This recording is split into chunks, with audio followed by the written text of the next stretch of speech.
Namaste, dear ones. So today we're going to be talking about the 5 signs that you're still seeking approval. If you love learning about codependency, narcissistic abuse, and how you can heal the inner child, don't forget to click the subscribe button and the notification bell. This way, every time I upload a new video, you'll be the first to know. So today we're tackling this idea about seeking approval. This is when we find ourselves looking for something outside of us to make us happy. And it makes sense, right?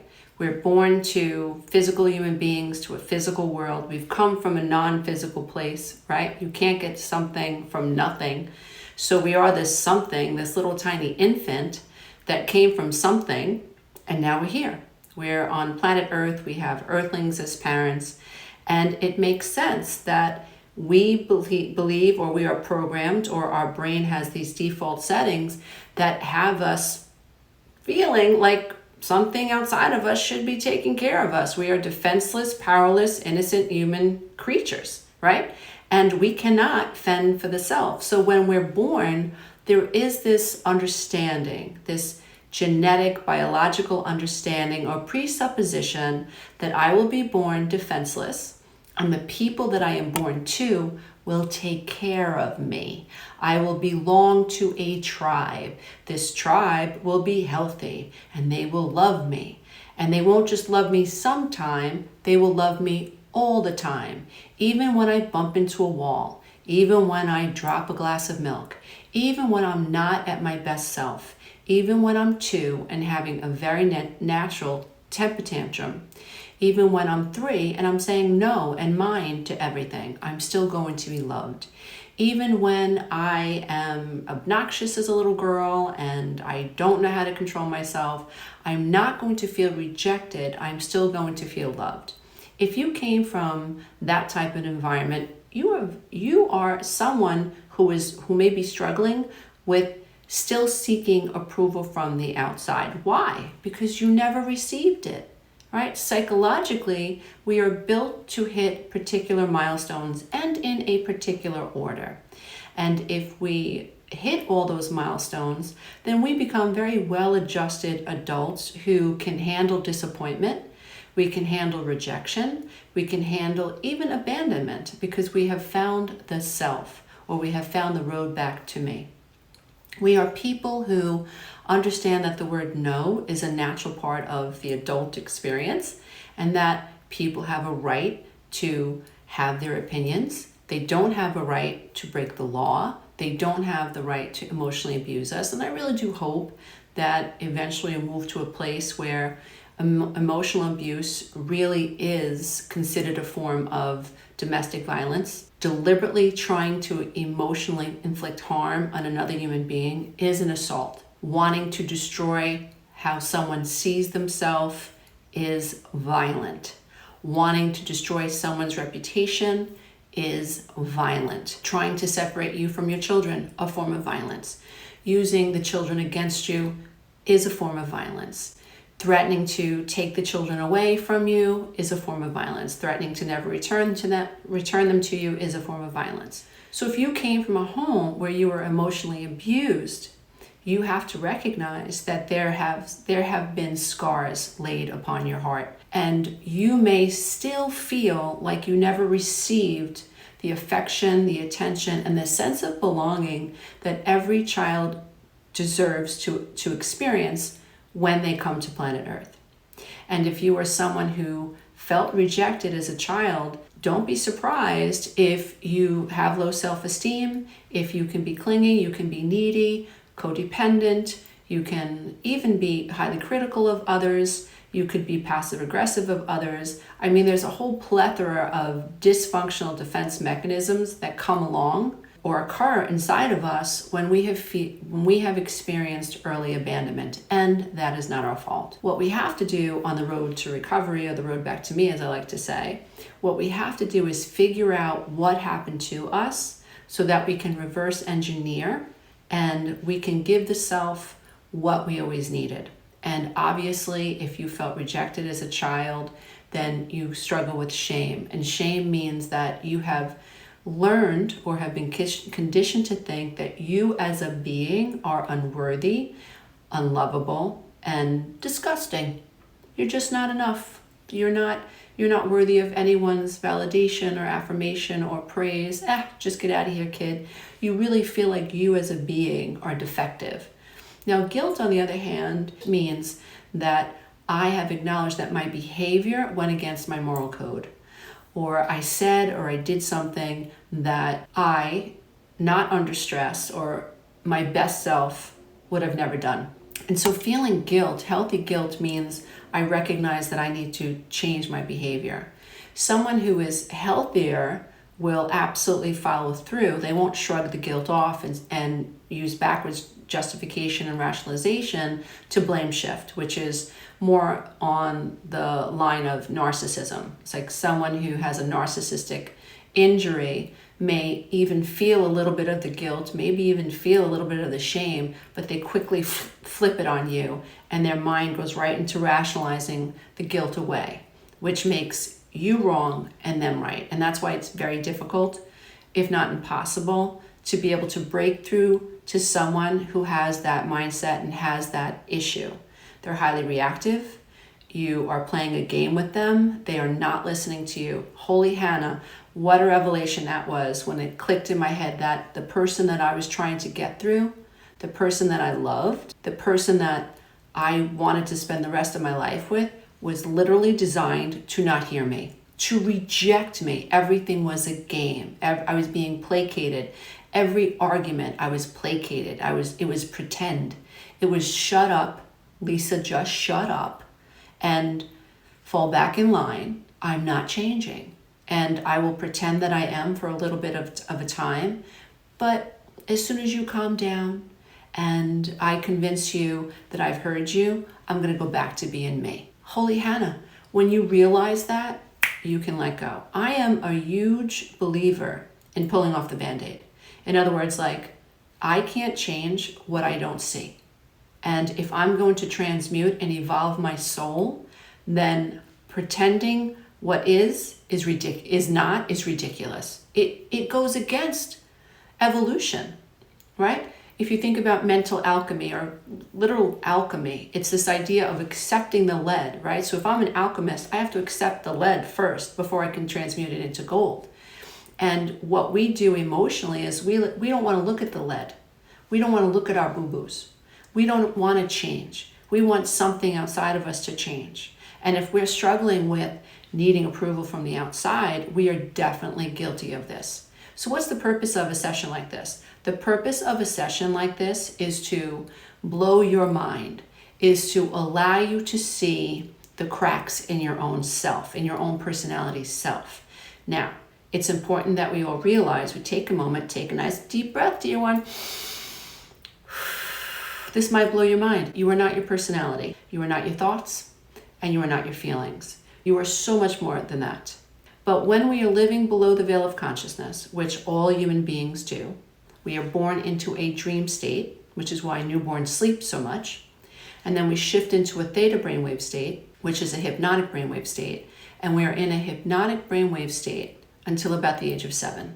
We are in a hypnotic brainwave state because nature and infinite wisdom knows that children need to rapidly download information within the first 7 years of life. Here's the problem with that. The problem is that when we are in a theta brainwave state and we come from dysfunctional homes, we are being patterned and programmed for dysfunction. Source is supposed to flow through us. We're supposed to be evolving up. Unfortunately, when you are born to dysfunctional people and toxic parents, energy is not flowing through you the way it should. You're stuck. You're arrested at particular milestones in life, and that's not your fault. And one of the places that we get stuck is seeking approval. Like, we really feel like we need our environment to be accepting of us. What does that mean? That means I'm not changing. I'm expecting the environment to change for me. And that's just not within our control. Think about it from the spiritual aspect. If you are spirit, then you cannot change someone else. You need to change self. The whole idea of transmutation is about finding what is within the self that is keeping us stuck and transmuting it. You cannot do spiritual work without organizing your mind. You can't, because spiritual evolution takes place on the mental plane. In the mental plane, I am seeing and feeling and digesting what I'm doing wrong, and I'm figuring out ways how to problem solve. You can't fix a hole in the wall that you cannot see. If you do not know that you're seeking approval outside of you, you can't change that behavior. As a life coach who encourages people to be their best self, and I help people figure out, where is your hole in the wall? Where is your pattern? I teach people how to empower themselves through the mental field. This is amazing when we believe that we can do this, when we apply this knowledge. Now, if you're listening to this, you must know there's a huge difference between being someone who is a hearer of the word and a doer of the word. There is a huge difference between someone who takes knowledge and applies it to their life and actually takes action in a physical world than someone who sits back passively and takes in information and then really doesn't think that they are part of the alchemist's journey, that they are part of the alchemy process, which is transmuting that which within you that needs to be transmuted for the sake of your spiritual evolution, for the sake of your peace of mind. When we are attached to anything outside of us, we suffer. If I need your approval for me to feel balanced, you are in control over me. If I fall apart when you say, Lisa, you suck, I don't want to listen to you anymore, I think you're crazy, I'm unsubscribing, I'm not going to listen to your podcast, I'm leaving your Facebook group, blah, blah, blah, blah, blah. If I fall apart because that is your perception of me, you now have power over me. And that's not what we want. I don't want to suffer because of what someone else thinks of me. You will suffer if you're attached to anything outside of you that has you falsely believing that your sense of self or your sense of happiness exists outside of you. But I think it's important to realize we all do it to a certain degree.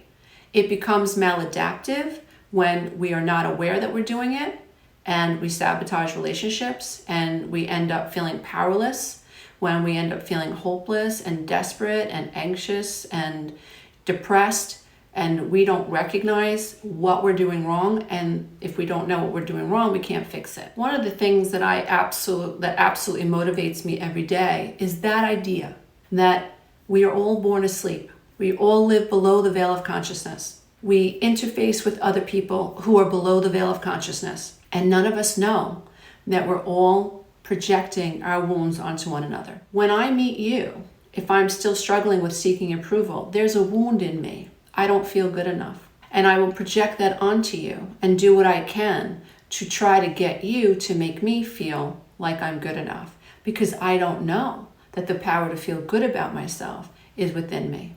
I don't know that I'm living in a world of illusions, that I am drinking the Kool-Aid of consumerism. I am believing that I need to look a certain way, be a certain way, have a certain amount of money, have a certain amount of material objects in order to feel good enough. Whether we're men or women, we can suffer greatly when we are wrapped up in that matrix gobbledygook, when we believe in this illusion, when we are drinking the Kool-Aid and we think that our sense of enoughness comes from the outside. When I am starving myself, when I am injecting myself, when I am doing the things that I do to seek approval and I'm doing it unconsciously, I'm not living my life, not authentically, not the way I could be living my life. That is not to say that looking to achieve in life and to gain things in the material world is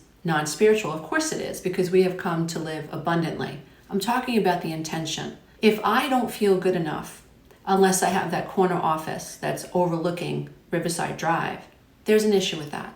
I have an attachment. I am actually looking to this experience, this external experience, to make me happy.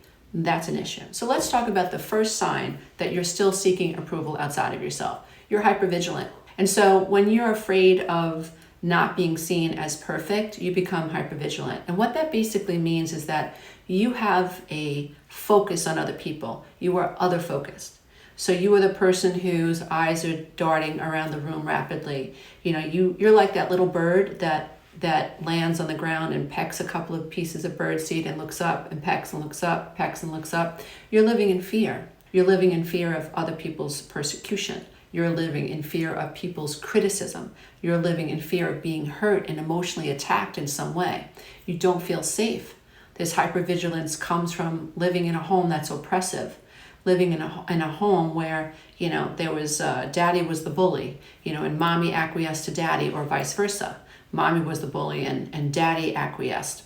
And this goes whether or not you were raised by heterosexual parents or homosexual parents, transgender parents, it doesn't matter. If you came from a home where the people who were in control were people who made you feel oppressed, you weren't allowed to express your feelings, there was always something wrong with you.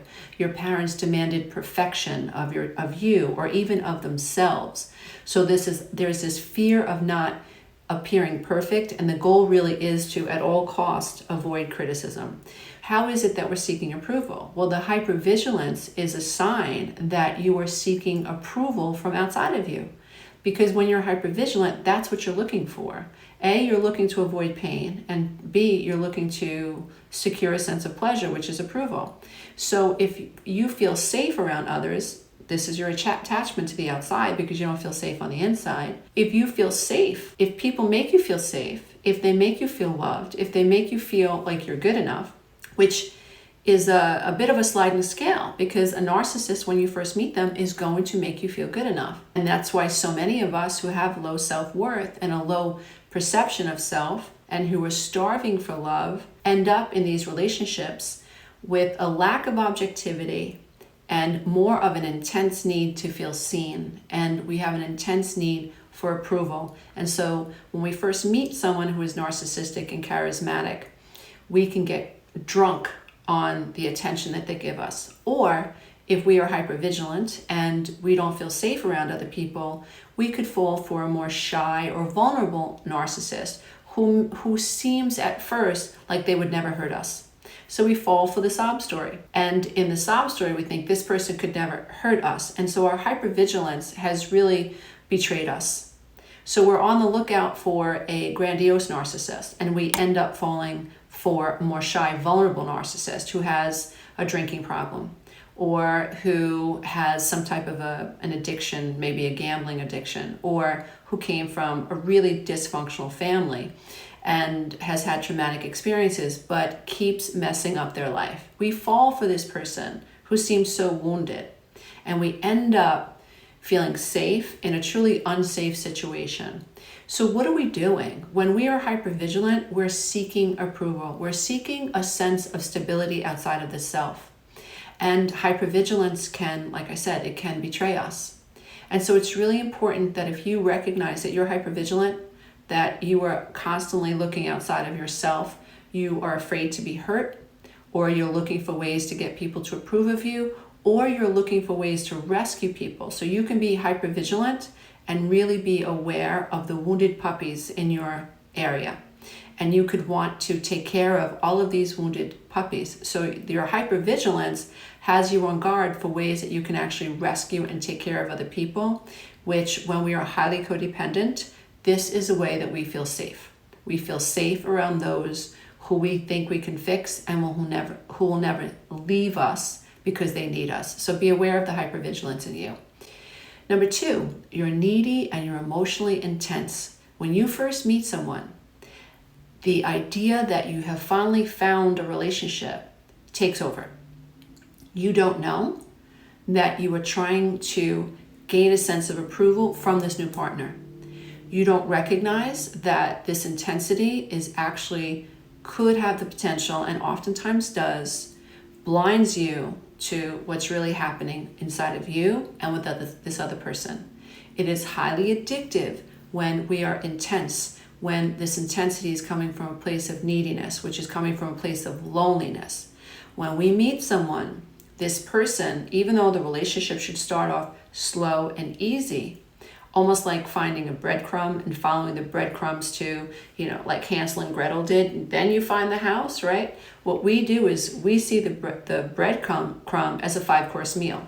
We turn it into something that it's not. It's all below the veil of consciousness.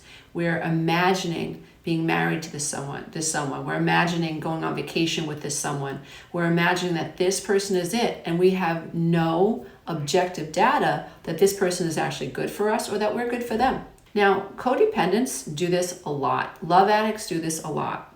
We're addicted to relationships as they are. We turn them into things that they're not. So we could have a prickly porcupine as a partner, but in our eyes, we don't see that. All we see is the potential. We're so hungry for love that it distorts our perception, and we become these little children that are seeking a pseudo mommy and daddy, if you will. This relationship has to work. I have to prove that I'm worthy of this person. We're feeling abandoned in life and feeling rejected. And because we missed this milestone of being felt like we belong to a tribe early on in childhood, we wrap ourselves up in this outer experience with this other person connection.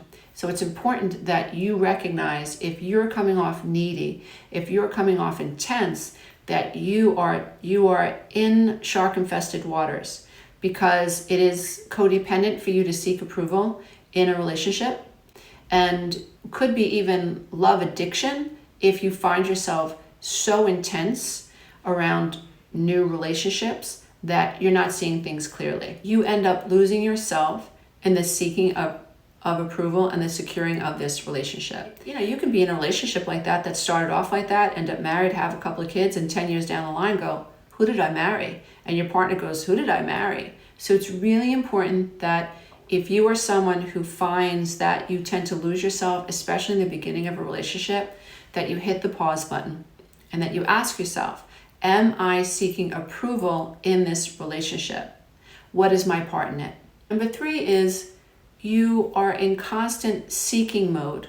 So in other words, what I mean by that is you're constantly seeking a sense of enoughness outside of you. It could be you are looking for, you keep changing your church group. You could keep changing a yoga class. You could keep changing Facebook groups. You can keep changing who you are even.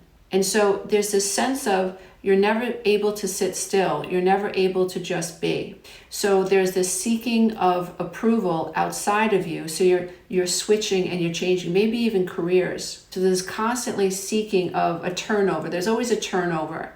So there's very little, I am enough, I can sit still, I can find peace within myself. There's this idea that there's something outside of you and you still haven't found it yet. You are constantly in seeking mode. It could even be in your healing modalities.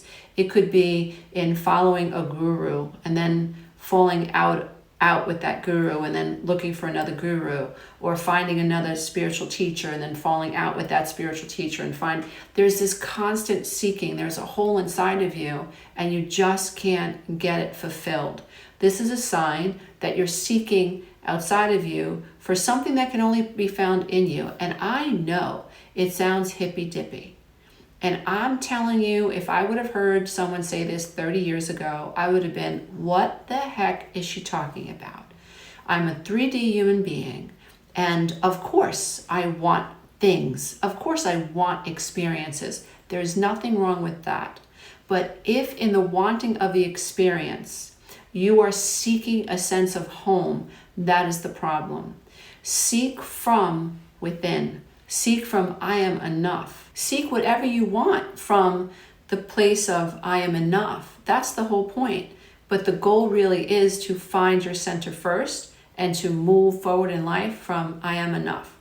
This way you're not attached to this teaching. You're not attached to that person. You're not attached to this group. People can come and go in and out of your life, and situations can come and go with sacred indifference because you know that you're enough. Sacred detachment. We accept and we respect and we honor the natural ebb and flow of life, the rhythm of life.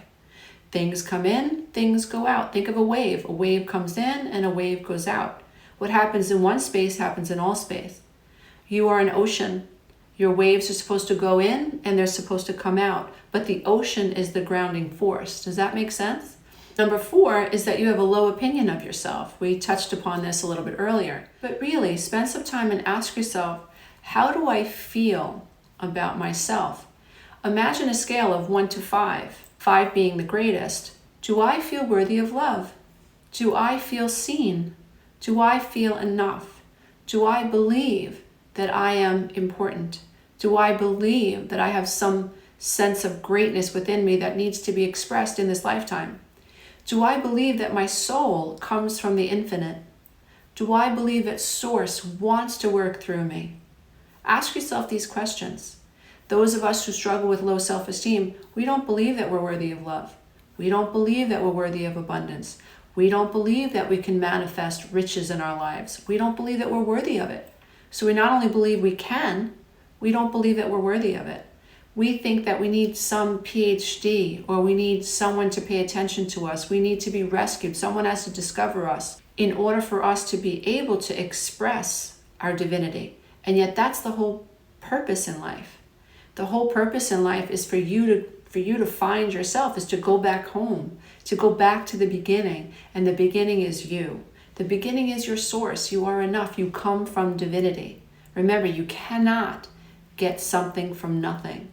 You came from something, and that something is glorious. And no matter who you are, you had the same origin of anyone that has ever lived. From Gandhi to Buddha to Oprah to Beyonce, whoever it is that you admire in your life, we've all come from the same place, including you. So why is that important to know? It's important to know because when we are seeking approval from the outside, we're seeking this sense of enoughness. We're seeking the right to be the self. We're seeking permission to feel what we feel, to think what we think, and to do what we do. One of the greatest stumbling blocks in my own life is when I realized, and I didn't know I was doing it, so it was a huge moment of awakening. It was a spiritual awakening. And again, it happened on the mental plane. All spiritual awakenings happen in the mental plane. And it hit me that I was holding my breath in my entire life. So I was 36 years old. And here I was with 3 little kids. And I was even younger than that. I was about 33, 34 when this really started to awaken within me. And I was starting to become the witness. I was getting to a higher state of consciousness. And I was witnessing myself, my unconscious self.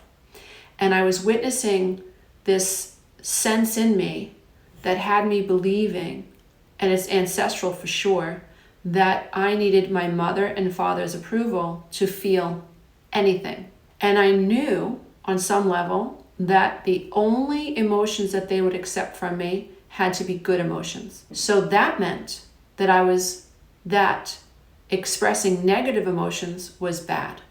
So below the veil of consciousness, my unconscious self, my patterned programmed self, my ancestral self, the 3D human being that was operating through karmic patterns, was below the veil of consciousness and holding her breath, seeking approval from everyone else outside of me.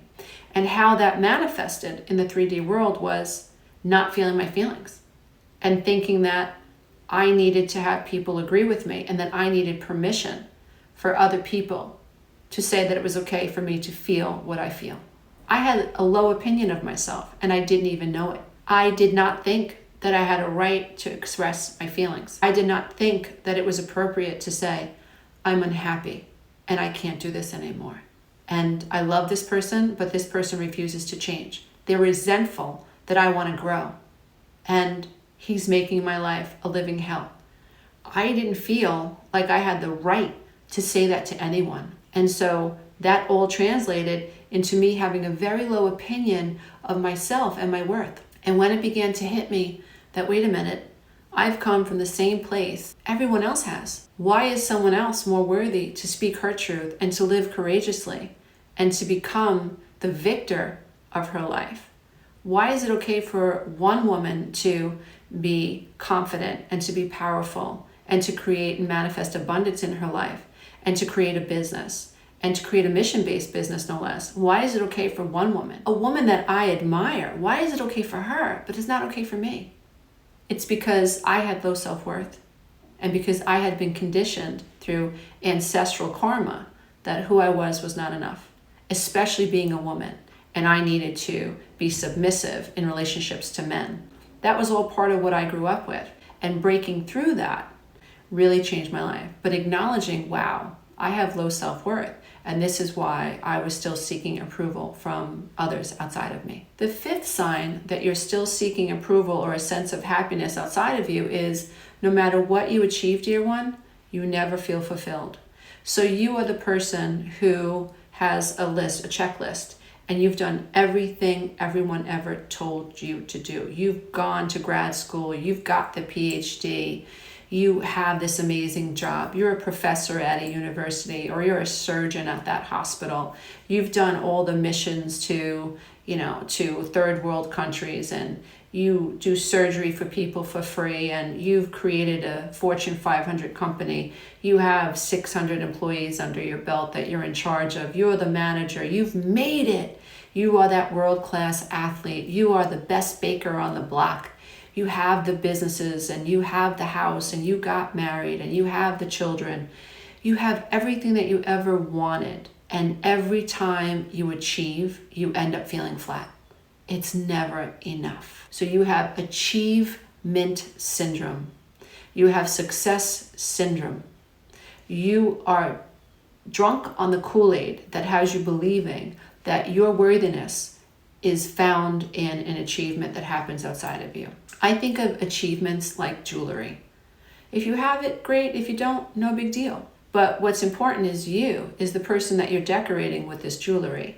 It's not important whether or not you have 10 degrees on your wall, unless it's important to you and this is something that you've wanted to do, and you're happy because you're getting to do what you want to do.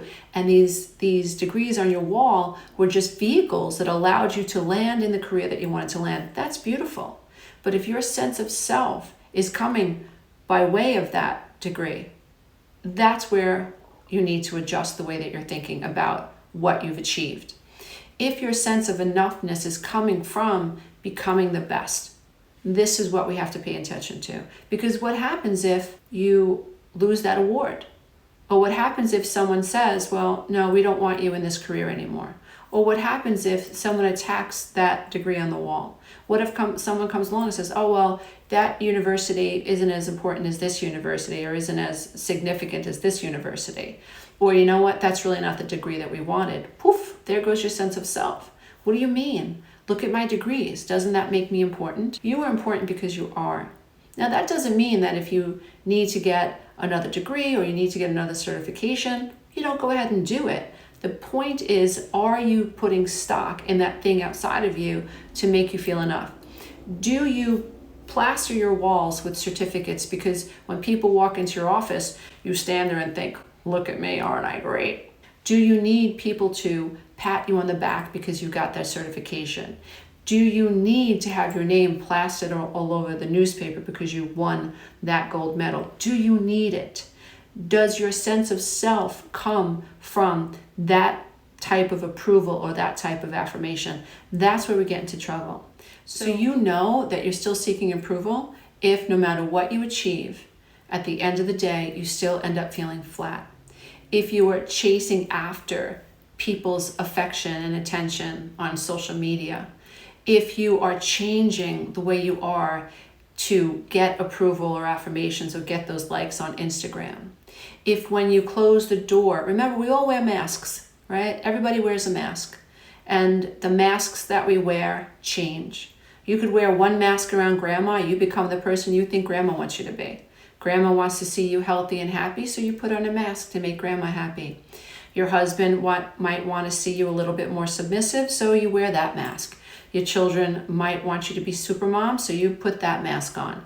You go to work and your manager wants to believe that you're a lot more confident than you actually are, so you put on that mask. The idea is that we all wear masks, but at the end of the day, when we come home and we shut the door to the madness that's outside of us, and we take a deep breath and we slide to the bottom of that door, and we're on our butts and our knees are up against our chest and we feel deflated, we have to pay attention to that.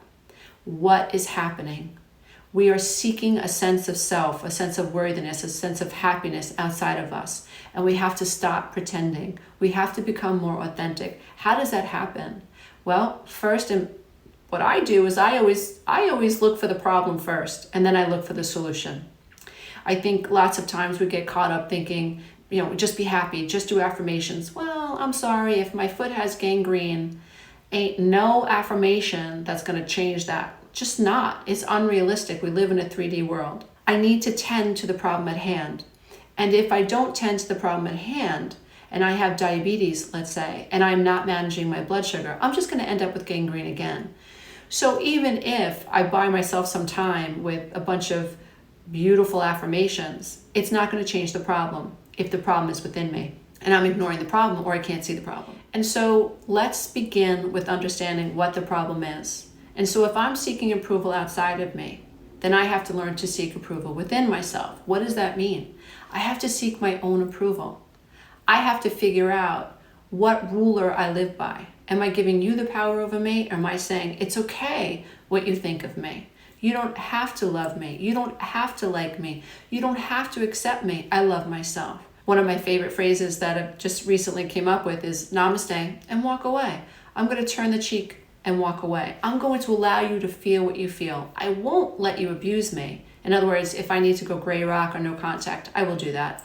If I'm afraid of you, you will not have any place in my life.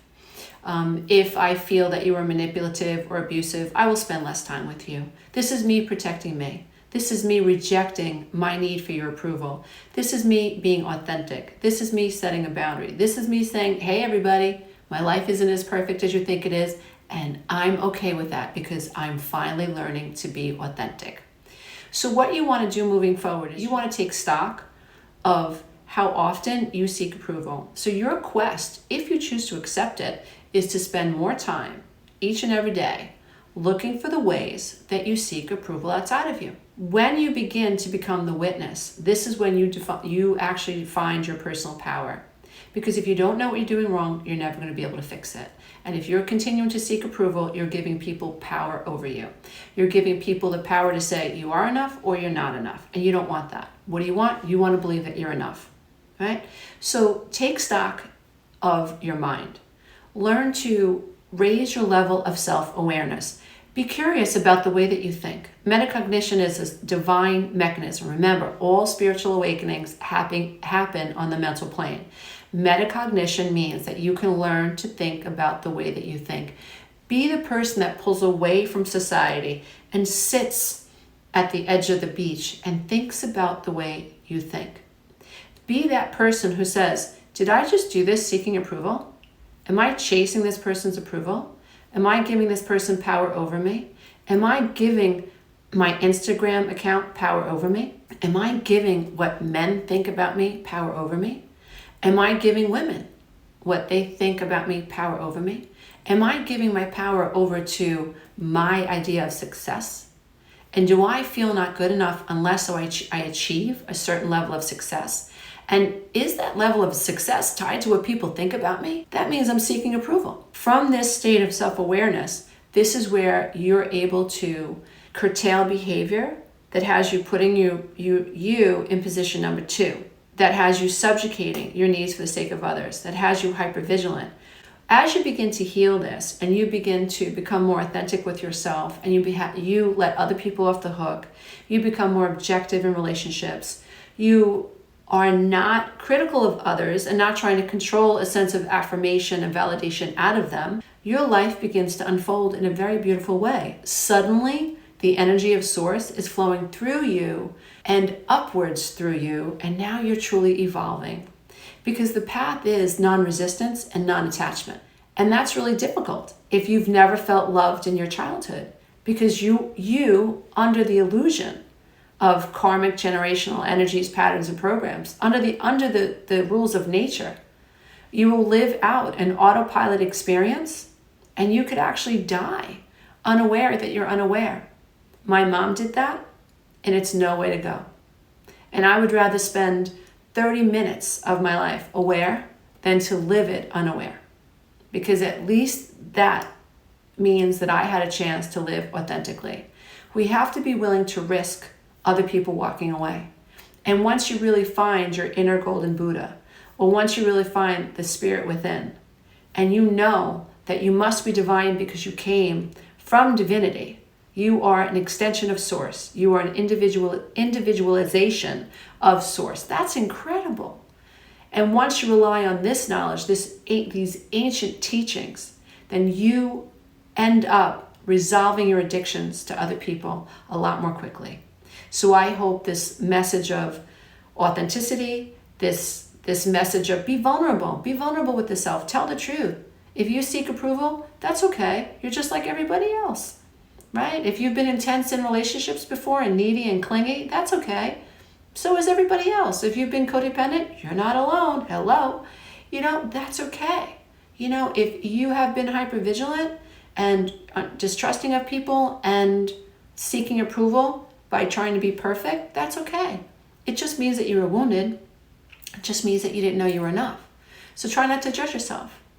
I recently heard the term devil's consciousness, and I found it very interesting. And the devil's consciousness is a way to describe self-judgment and self-criticism and self-condemnation and self-hate. And so do everything that you can to recognize that you come from source, you are worthy, and you are divine.